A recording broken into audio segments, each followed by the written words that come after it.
Hello. Let's talk about child stars, because when you think about them, you'd think that some of their careers are guaranteed, depending on the roles they have and the impact of the films they make. But many times these child stars are one who go and deal with more pressure than you could possibly realize, and their lives are forever altered as a result. If you don't believe us, ask Macaulay Culkin.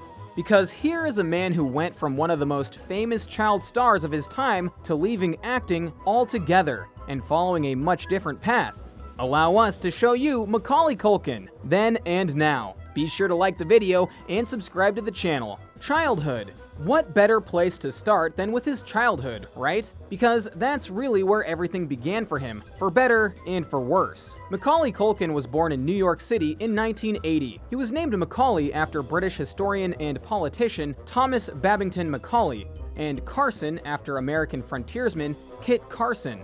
Culkin is the fourth of 8 children, which definitely is not a fact that most people talk about when he's mentioned in conversation. During Culkin's early childhood, the family lived in a small apartment, which could not have been easy considering how many kids were in the house. His mother was a telephone operator, and his father worked as a sacristan at a local Catholic church. So when you put all of these facts together, you get someone who doesn't overtly seem to be meant for Hollywood in any way. But that's exactly what happened to him. And for a while, it was pretty great. First roles. Culkin began acting at age 4, which may seem young, but for certain child actors, they can get put into roles when they're just babies. See the Olsen twins. His early roles included a stage production of Bach Babies at the New York Philharmonic. He continued appearing in roles on stage, television, and films throughout the 1980s. He made an appearance in the TV movie The Midnight Hour. And then, in 1988, he appeared in an episode of the popular action television series The Equalizer, a series that has been remade into both movie via Denzel Washington and a revitalized TV show with Queen Latifah, in which he played a kidnapped victim, Paul Geffert. He made his film debut as Cy Blue Black in the drama Rocket Gibraltar in 1988, and he played the role of Billy Livingstone in the romantic comedy film See You in the Morning, starring Jeff Bridges, Alice Krieg, Farrah Fawcett, and Drew Barrymore. He starred as Miles Russell alongside actor John Candy in the comedy film Uncle Buck, 1989, where one of his most famous scenes with John Candy is that of him asking a series of questions, one after the other, without breaking a set or his monotone voice. Where do you live? In the city. Do you have a house? Apartment. Own or rent? Rent. What do you do for a living? Lots of things. Many of these roles were the building blocks on which Macaulay Culkin was going to build his young child career, especially with Uncle Buck. But it wasn't until the early 1990s that his breakthrough came in via a film many of you are familiar with. Home Alone. Yes, one of the most important films ever made. Yes, we said it. Home Alone told the story of Kevin McAllister, a boy who was accidentally left at home by his family after they left for a vacation and found himself not just living the dream in a way, but found himself fighting off a duo of bandits to protect his family's belongings. You might think it odd that this movie would not just launch the career of Culkin, but that it would be such a well-remembered film. Well, there's a few things you need to remember here. First, it was made by John Hughes, a legend, and the man who also did Uncle Buck. John Candy cameoed in the movie as well. What's more, the film perfectly showcased Culkin's ability to play not just a kid, but a multi-layered one. Add to that a well-written script with action sequences and a pretty well-stacked cast, including Joe Pesci as one of the wet bandits, and suddenly you have a recipe for an all-time great film.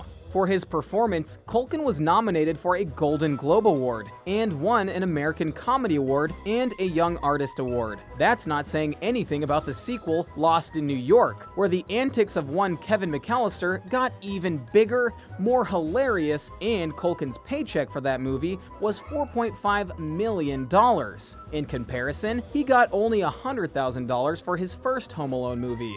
Other films and a major decision. Following the success of the first Home Alone film, Culkin found himself getting asked to do more movies and appearances. He played villains, such as in The Good Son. He was asked to host Saturday Night Live, which was meaningful because of his age at the time. And he did both an animated series via Wish Kid, as well as other movies that over time became cult classics in their own right, like Richie Rich and The Page Master. So, hearing all of this, you would be surprised to hear that as of 1994, his movie roles stopped, as did many other appearances by him. Did his star suddenly drop from the sky?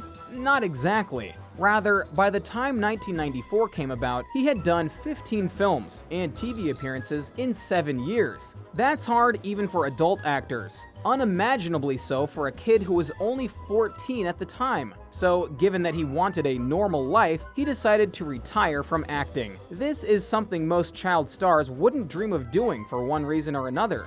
But some did, like the Sprouse twins after their show, The Sweet Life of Zack and Cody, and its sequel ended. Sometimes you got to give them what they need, and what Culkin needed was a regular life, though you could argue he never got one. Return to acting. By the year 2000, Culkin had enough of a normal life that he started to go and do film and TV roles again. He started doing cameos all over the place, from WWE Raw, where they did a Home Alone gag in a match, as well as Will and Grace. He also did film roles that were shocking to people because it went away from his child roles. But that's what some of these actors try and do in order to get out of that bubble. However, not unlike certain child stars who fail to find better roles when they're old, Culkin reprised his talents as Kevin McAllister multiple times over the years that followed, not the least of which was a Super Bowl commercial where he played an older version of Kevin who used Google Assistant to help him plan his day as he was home alone, even getting Joe Pesci to play himself as he watched the commercial with family and explained it all. On the bright side though, Culkin has been cast as a main part of American Horror Story, double feature, which could lead to many big things for him in the future should things go well. Just ask Lady Gaga for proof of that. Personal struggles and rebounding.